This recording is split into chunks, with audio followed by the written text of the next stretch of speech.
चलिए, आप सभी को नमस्कार। और मैं हूं डॉक्टर अनिल जैन और आज एक नया टॉपिक लेके हम आपके सामने आए हैं।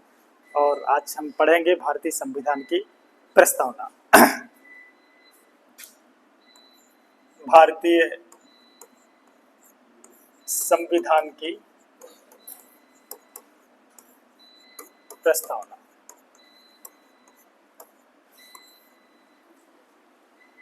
भारतीय संविधान की जो प्रस्तावना है, यह भारतीय संविधान का सबसे महत्वपूर्ण अंग माना जाता है।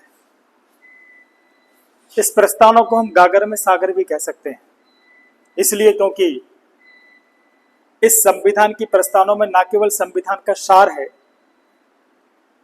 बल्कि हमारे देश की सभ्यता, हमारे देश की संस्कृति, हमारी सांस्कृतिक विरासत, हमारे स्वतंत्रता आंदोलन में सहभागिता करने वाले स्वतंत्रता संग्राम सेनानियों के आदर्श, उनके सिद्धांत, हमारे देश की अस्मिता, उसकी इज्जत, हमारी इच्छाएं, हमारी मनोकामनाएं, सारी की सारी चीजों को भारतीय संविधान की प्रस्तावना में समाहित किया गया है। आपको विदित होगा कि संविधान सभा में 13 दिसंबर 1946 को पंडित जवाहरलाल नेहरू ने एक उद्देश्य प्रस्ताव पेश किया था। और उस उद्देश्य प्रस्ताव का प्रयोजन यही था कि संविधान सभा के सदस्यों को ये बताना कि हम यहाँ क्यों बैठे हुए हैं और हमें किस प्रकार के संविधान को तैयार करना है। और इसकी पूरी रूपरेखा जो है उद्देश्य प्रस्ताव में पेश की गई थी, जिसे 22 जनवरी 1947 को संविधान सभा ने स्वीकार किया था। उस उद्देश्य प्रस्ताव का महत्व इसलिए है क्योंकि उसी के शब्दों को, उन्हीं शब्दों का संचय करके भारतीय संविधान की प्रस्तावना को तैयार किया गया था। इसलिए हम ये मानते हैं कि भारतीय संविधान की प्रस्तावना का मुख्य स्रोत जो था वो पंडित जवाहरलाल नेहरू के द्वारा जो संविधान सभा में उद्देश्य प्रस्ताव पेश किया गया था वही था।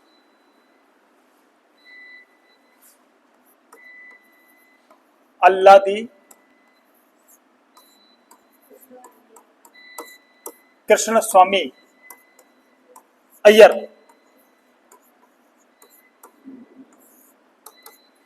प्रारूप समिति के ये सदस्य थे और इन्होंने कहा था कि भारतीय संविधान की प्रस्तावना एक दीर्घकालीन सपनों का विचार है। दीर्घकालीन सपनों का विचार है। दीर्घकालीन मतलब जब तक कि ये संविधान रहेगा, जब तक ये देश रहेगा, तब तक इस प्रस्तावना की अहमियत और उसका अस्तित्व बना रहेगा। दूसरे विचारक का नाम है पंडित ठाकुर दास। इन्होंने कहा था कि भारतीय संविधान की आत्मा भी है, कुंजी भी है, आभूषण भी है और एक सम्मानीय भाग भी है।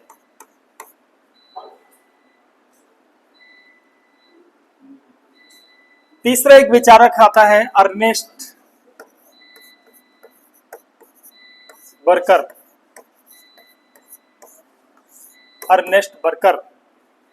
जो कहा करता था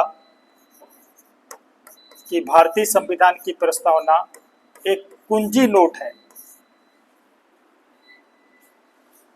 इसे संविधान का दर्पण भी कहा जाता है। शायद मैंने आपको पहले बताया था कि संविधान सभा में, हालांकि मैं प्रमाणित नहीं हूं, किसी आलेख में मैंने पढ़ा है, आर्टिकल में पढ़ा है कि संविधान सभा में जब डॉक्टर भीमराव अंबेडकर से ये पूछा गया कि भारतीय संविधान का वह कौन सा अंश है जिसे हम भारतीय संविधान की आत्मा कह सकते हैं, तो डॉक्टर भीमराव अंबेडकर ने कहा था कि मौलिक अधिकारों का अनुच्छेद 32, जिसे हम संवैधानिक उपचारों का अधिकार कहते हैं, वह भारतीय संविधान की प्रस्तावना है। वहीं दूसरी तरफ जब यही प्रश्न पंडित जवाहरलाल नेहरू से कहा गया तो उन्होंने कहा कि भारतीय संविधान की प्रस्तावना को भारतीय संविधान की आत्मा कह सकते हैं। इन सारी की सारी चीजों से आप ये निकल के बात आती है कि भारतीय संविधान की प्रस्तावना भारतीय संविधान का सबसे महत्वपूर्ण अंश माना जाता है। इसे हम दर्पण भी कह सकते हैं और इसे हम भारतीय संविधान की आत्मा भी कह सकते हैं। इसके बाद हम चलते हैं संविधान के विश्लेषण, प्रस्तावना के विश्लेषण पर।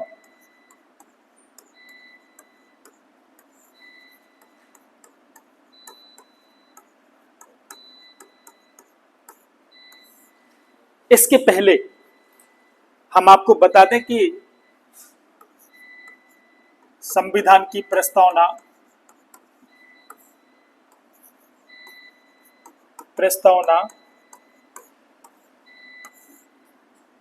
कहां से ली गई।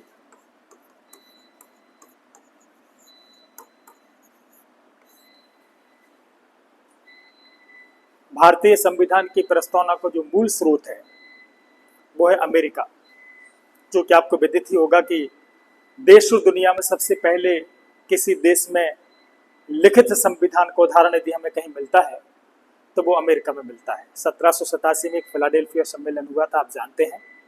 लगभग 4-5 महीने तक उसकी बैठक हुई थी। उसकी अध्यक्षता अमेरिका के पहले राष्ट्रपति जॉर्ज वॉशिंगटन ने की थी। और जैसे हमारे यहाँ भारतीय संविधान के पिता डॉक्टर भीमराव अंबेडकर को कहा जाता है, वैसे अमेरिकी संविधान का पिता मैडिसन को कहा जाता है। तो अमेरिका के लिखित संविधान में जो प्रस्तावना थी, लगभग उसी को, या यूं कहना चाहिए कि ये प्रस्तावना का जो विचार है, ये विचार हमने अमेरिका से लिया। कहां से लिया? अमेरिका से लिया। दूसरी बात, प्रस्तावना में की जो डिजाइन की गई या जो शब्दों की रचना की गई,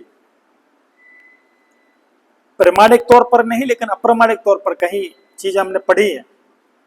उसमें लिखा है कि हमने शब्दों की संरचना और उसकी जो डिजाइन है उसको हमने ऑस्ट्रेलिया से लिया।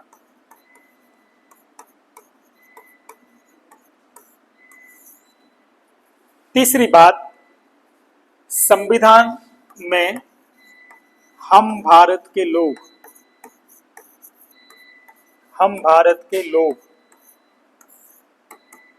ये बहुत महत्वपूर्ण शब्द है। इसको भी हमने अमेरिका से लिया।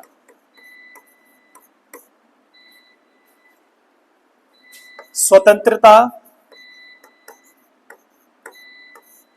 समानता, न्याय और बंधुत्वता,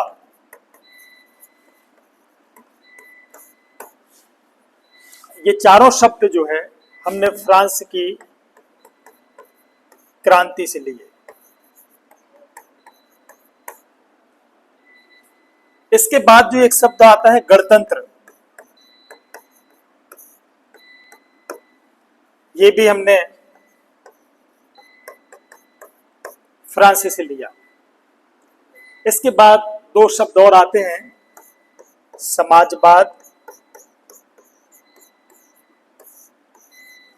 और धर्मनिरपेक्षता।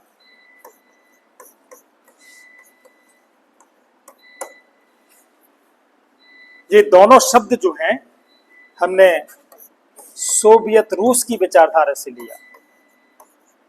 सोवियत रूस की विचारधारा से लिया,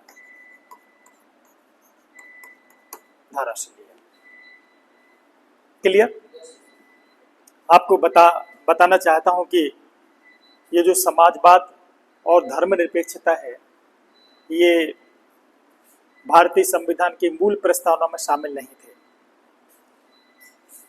समाजवाद, धर्मनिरपेक्षता और एक शब्द और अखंडता, इन तीनों शब्दों के लिए 42वें संविधान संशोधन अधिनियम संविधान संशोधन अधिनियम 1976 के द्वारा भारतीय संविधान की प्रस्तावना में जोड़े गए। ठीक, यहां तक क्लियर। चलिए आगे बढ़ें। अब हम बात करते हैं विशुद्ध रूप से कि इसकी प्रस्तावना का विश्लेषण। प्रस्तावना का विश्लेषण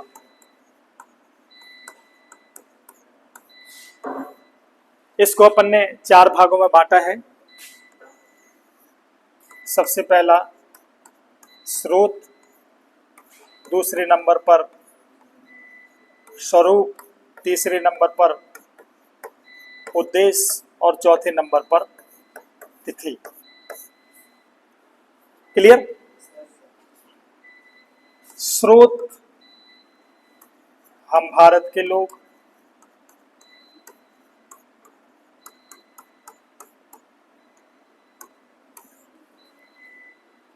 संविधान सभा में ये प्रश्न उठाया गया था कि भारतीय संविधान का निर्माण एक संविधान सभा ने किया और ऐसी संविधान सभा ने जिसके सदस्यों का जो निर्वाचन किया गया था वो अप्रत्यक्ष रीति से किया गया था। तो जब संविधान सभा ने संविधान का निर्माण किया तो फिर संविधान की प्रस्तावना में हम भारत के लोग शब्द क्यों जोड़ा गया? विचारणीय प्रश्न भी है। डॉक्टर भीमराव अंबेडकर ने इसका जवाब दिया कि वो जो संविधान बनाया गया, भले ही उसमें अप्रत्यक्ष रीति से सदस्यों को चुना गया, लेकिन मूलतः वो शक्ति का स्रोत जो था वो जनता ही थी। संविधान वेत्ताओं ने संविधान बनाया अपने लिए तो नहीं बनाया, बनाया तो जनता के लिए है। तो एक तरफ उसमें यह संदेश दे दिया गया कि यह संविधान भारत के लोगों ने बनाया और भारत के लोगों ने अपने लिए बनाया, और दूसरा संदेश इसमें यह दिया गया कि भारत की जो संप्रभु शक्ति है किसके पास है? जनता के पास। हमारे यहां जो शक्ति का जो स्रोत है वो जनता है। शासन का मूल केंद्र जो होता है वो जनता है। शक्ति सारी जनता के पास है। जनता के चुने हुए प्रतिनिधि शासन करते हैं और वो सरकार जो है जनता के प्रति उत्तरदायी होती है। इसके बाद हम बात करते हैं स्वरूप पे। हमारे संविधान की प्रस्तावना में जो स्वरूप है वो दिखलाता है कि भारत क्या है। भारत क्या है? संपूर्ण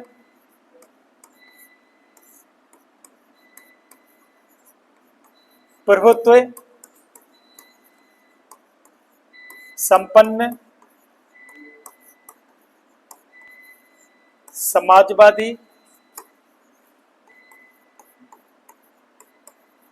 धर्मनिरपेक्ष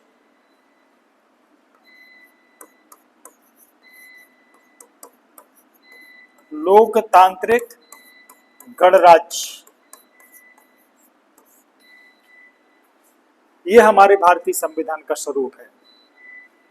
संपूर्ण प्रभुत्व संपन्न समाजवादी धर्मनिरपेक्ष लोकतांत्रिक गणराज्य। ठीक, गणराज्य का मतलब होता है, या हम इसको गणतंत्र बोल सकते हैं जो फ्रांस से लिया गया है। इसका मतलब होता है जिस देश के राष्ट्र अध्यक्ष को प्रत्यक्ष या अप्रत्यक्ष रूप से जनता के द्वारा चुना जाता है तो उसे गणतंत्र कहा जाता है। आपको विदित होगा कि 26 जनवरी 1950 को जब संविधान लागू किया गया उसी दिन हमारे पहले राष्ट्रपति डॉक्टर राजेंद्र प्रसाद ने राष्ट्रपति पद की शपथ ली थी, और इसीलिए इसे हम गणतंत्र दिवस के रूप में मनाते हैं। वंशानुगत जो राजतंत्र होता है वो व्यवस्था हमारे यहाँ नहीं है। भले हम अंग्रेजों से स्वतंत्र हुए, लेकिन हमने राजतंत्र को नहीं अपनाया, हमने गणतंत्र को अपनाया। लोकतांत्रिक व्यवस्था अर्थात मैंने आपको पहले बताया कि एक ऐसी व्यवस्था जहां पर शक्ति का जो केंद्र है, संपूर्ण शक्ति किसके पास है? जनता के पास है। शासन जनता के प्रति प्रत्यक्ष या अप्रत्यक्ष रूप से रिस्पॉन्सिबल है, और जनता के वयस्क मताधिकार के आधार पर भी सरकार को निर्वाचन किया जाता है। इसके बाद आते हैं धर्मनिरपेक्षता पर। धर्मनिरपेक्षता का मतलब होता है कि राज्य का अपना कोई निजी धर्म नहीं है। चूंकि आजादी की लड़ाई भी हमने सभी के साथ लड़ी, विभिन्न धर्म, विभिन्न संप्रदाय, विभिन्न जाति, विभिन्न रहन सहन, विभिन्न वेशभूषा, सारे के सारे लोग उसमें शामिल हुए। विभिन्न प्रांतों से विभिन्न चीजों को मान्यताओं वाले लोग उसमें शामिल हुए। तो स्वाधीनता के बाद 42वें संविधान संशोधन के द्वारा हमने संविधान की प्रस्तावना में धर्मनिरपेक्ष शब्द जोड़ा।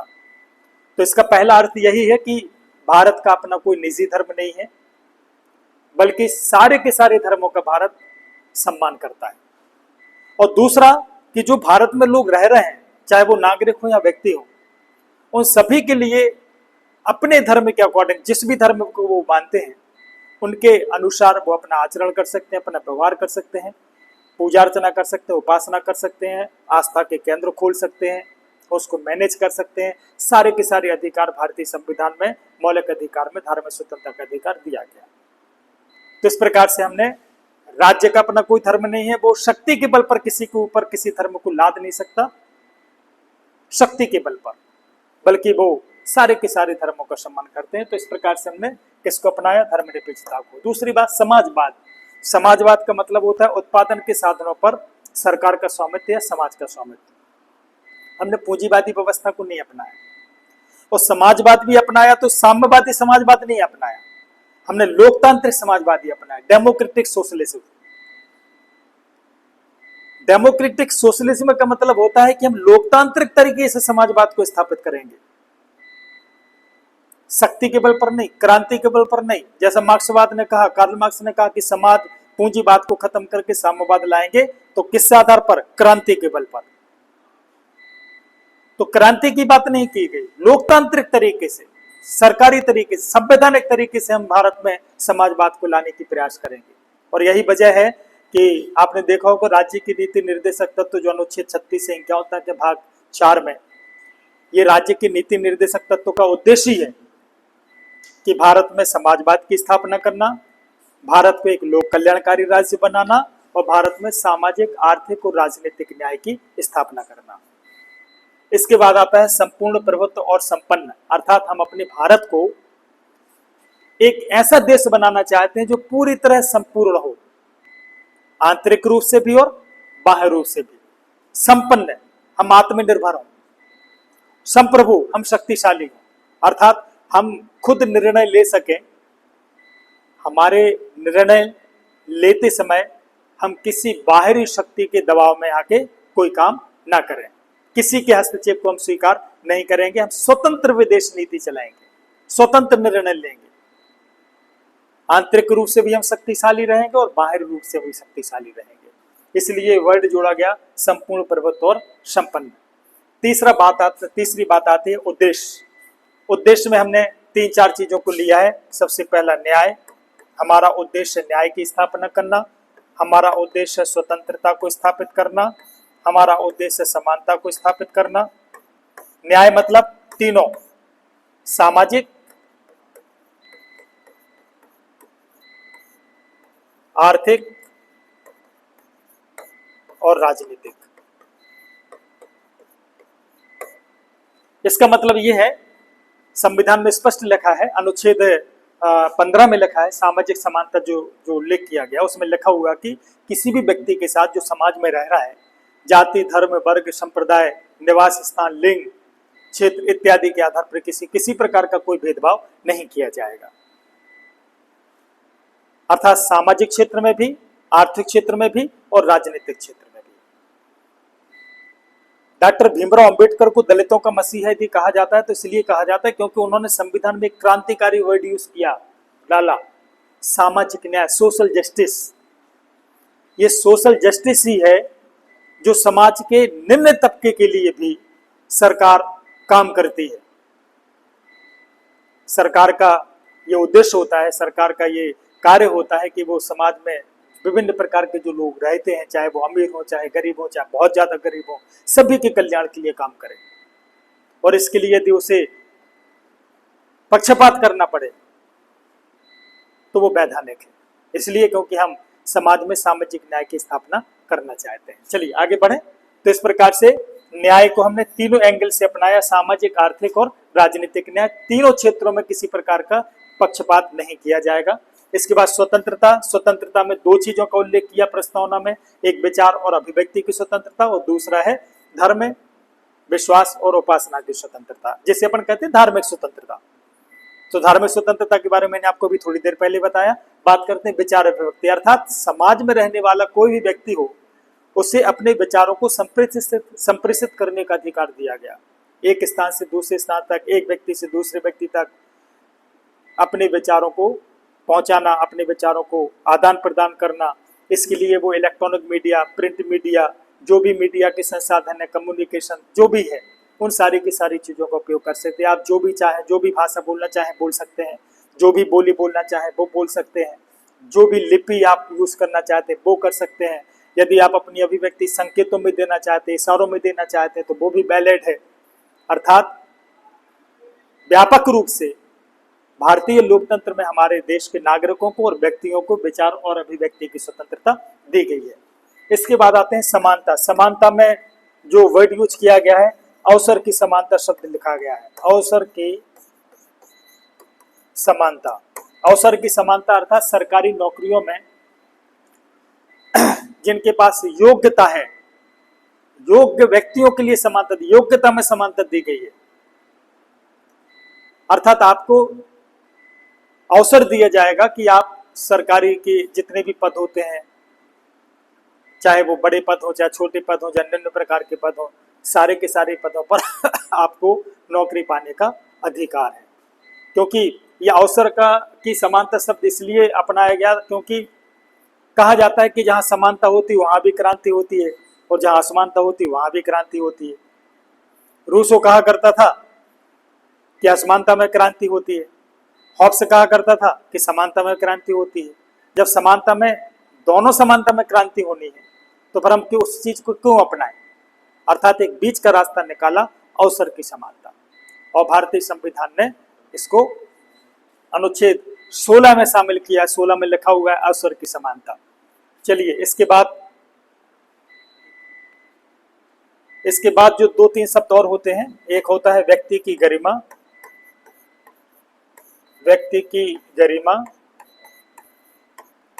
राष्ट्र की एकता, अखंडता और बंधुत्वता। ये 4 शब्द और हैं। भारतीय संविधान प्रत्येक व्यक्ति को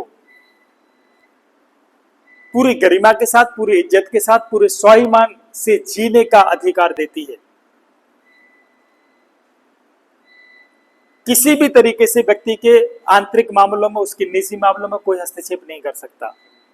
यह अधिकार गरीब के लिए भी है और यह अधिकार अमीर के लिए भी है। अभावग्रस्त जीवन जीने वाले व्यक्ति को भी अपमानजनक जीवन जीने के लिए सरकार नहीं कहती। उसके पास जो भी नहीं है, संसाधन नहीं है, जो भी चीजें नहीं है, सरकार की जिम्मेदारी है कि वो उसकी आवश्यकताओं की पूर्ति करे, जिसको अपन न्यूनतम आवश्यकता कहते हैं। तो भारतीय संविधान की प्रस्तावना में इस बात का उल्लेख किया गया है कि देश में रहने वाला कोई भी व्यक्ति, जो भी रह रहा है, चाहे वो व्यक्ति हो, नागरिक हो, सभी के लिए एक गरिमापूर्ण जीवन जीने का अधिकार है। राष्ट्र की एकता, विभिन्न जाति, विभिन्न धर्म, विभिन्न वर्ग, विभिन्न संप्रदाय, विभिन्न संस्कृति, विभिन्न रीति रिवाज, रहन सहन, विभिन्न नृत्य, विभिन्न कलाएं, विभिन्न संगीत, सारी की सारी चीजों में विविधता है। इसके बावजूद भी हमारी संस्कृति की विशेषता है अनेकता में एकता। अर्थात हम राष्ट्र की एकता के लिए हमारा उद्देश्य कि सारे के सारे लोग एकतापूर्ण जीवन व्यतीत करें। इसके बाद अखंडता, हमारा जो देश है वो प्रदेश में और केंद्र शासित प्रदेशों में बटा हुआ है। इसके बावजूद भी क्या है? अखंड है। हम क्या कहते हैं कि हम भारतीय हैं। खंड खंड में विभाजित होने के बावजूद भी हमारा जो देश है क्या है? एक अखंड है। इसके बाद आता है बंधुत्वता। बंधुत्वता का मतलब होता है भाईचारा। हम एक दूसरे के प्रति एक भाईचारा रखें, एक दूसरे के प्रति सहिष्णुता रखें। विभिन्न त्योहार, विभिन्न सांस्कृतिक आयोजन होने के पीछे उद्देश्य यही होता है कि हम एक दूसरे के साथ मिलके एक एकता का वातावरण, एक भाईचारे का वातावरण तैयार करें। तो ये थी आपकी भारतीय संविधान की प्रस्तावना। यदि आप कोई प्रश्न पूछना चाहते पूछिए। अरे तिथि रह गई है। कुछ नहीं, तो पता ही है आपको। 26 नवंबर 1949, ये जो तिथि है इस संविधान की प्रस्तावना में उल्लेख कर दिया गया कि इस दिन हमारा जो संविधान है वो पारित किया गया था, है ना। इसमें एक वर्ड आता है आत्मार्पित करते हैं। ये आत्मार्पित वर्ड बहुत प्यारा वर्ड है। अंगीकृत, अधिनियमित और आत्मार्पित करते हैं। अंगीकृत करते हैं मतलब इसे हम स्वीकार करते हैं। अधिनियमित करते हैं मतलब इसको कानून के रूप में हमने ढांचे में ढाल दिया। आत्मार्पित करते हैं मतलब देश को सौंप देते हैं। तो ये जो 3 वर्ड है, अंगीकृत, अधिनियमित और आत्मार्पित, ये तीनों वर्ड भारतीय संविधान की प्रस्तावना के सबसे खूबसूरत शब्द कहे जाते हैं, जिनका बहुत गहरा अर्थ होता है। बहुत बहुत धन्यवाद।